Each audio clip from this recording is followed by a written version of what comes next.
ফ্যাসিবাদী সরকারের সময় র্যাবকে তাদের নিজেদের কাজে ব্যবহার করেছে বলে মন্তব্য করেছেন স্বরাষ্ট্রমন্ত্রী সালাউদ্দিন আহমদ। বলেন, র্যাবকে এলিট ফোর্স হিসেবে পরিচালনার জন্য নতুন আইন প্রণয়নের সিদ্ধান্ত নিয়েছে সরকার, যেখানে স্বচ্ছতা ও জবাবদিহিতা থাকবে বলে জানিয়েছেন তিনি। র্যাব সদর দপ্তরে 22তম প্রতিষ্ঠা বার্ষিকীতে একথা জানান স্বরাষ্ট্রমন্ত্রী।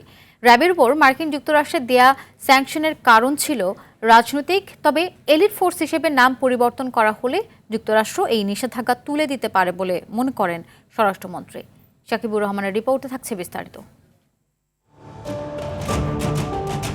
দেশের অভ্যন্তরীণ সন্ত্রাস, অপরাধ, জঙ্গি দমন সহ আইনশৃঙ্খলা পরিস্থিতি নিয়ন্ত্রণে 2004 সালে গঠিত হয় র্যাপিড অ্যাকশন ব্যাটালিয়ন র্যাব। প্রতিষ্ঠার পর থেকেই সুনামের সাথে কাজ করে আসছিল বাহিনীটি। তবে বিগত আওয়ামী লীগ সরকার রাজনৈতিক হাতিয়ার হিসেবে ব্যবহার করে বাহিনীটিকে। এরপর 2021 সালে র্যাব ও তার 6 কর্মকর্তার উপর মানবাধিকার লঙ্ঘনের দায়ে নিষেধাজ্ঞা আরোপ করে মার্কিন যুক্তরাষ্ট্র। আওয়ামী লীগ সরকার পতনের পর র্যাবকে বিলুপ্তির কথা তোলে বিভিন্ন রাজনৈতিক দল। 22তম প্রতিষ্ঠা বার্ষিকীতে বাহিনীর সদর দপ্তরে এসে স্বরাষ্ট্রমন্ত্রী জানালেন, এলিট ফোর্স হিসেবেই থাকছে র্যাব, তবে নতুন নাম হবে কিনা তা এখনো ঠিক হয়নি। মানবাধিকারকে সমুন্নত রেখে র্যাব তার সমস্ত কর্মকাণ্ড পরিচালিত করবে।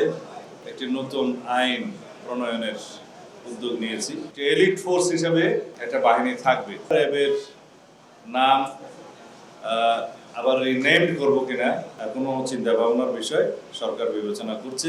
র্যাবকে রাজনৈতিক হাতিয়ার হিসেবে ব্যবহার করার কারণেই নিষেধাজ্ঞা দেয়া হয়েছিল বলে জানান সালাউদ্দিন আহমদ। র্যাবের উপরে যে স্যাংশনটা আমেরিকা ইম্পোজ করেছে সেটা এখনো বহাল, কিন্তু আমরা যদি এলিট ফোর্স হিসেবে একটা নতুন ফোর্স রিনেমড করি বা রেজ করি, সেখানে হয়তো তারা বিষয়টা পুনর্বিবেচনা করবেন, সেটা আশা করা যায়। তো এখন অনেক কিছু বাকি আছে, দেখা যায়। কিছু কর্মকর্তার কারণে র্যাব ক্ষতিগ্রস্ত হয়েছে, তবে তার দায় বাহিনীর উপর পড়তে পারে না বলেও উল্লেখ করেন স্বরাষ্ট্রমন্ত্রী। কিছু কর্মকর্তার কারণে প্রতিষ্ঠান হিসেবে র্যাব ক্ষতিগ্রস্ত হয়েছে।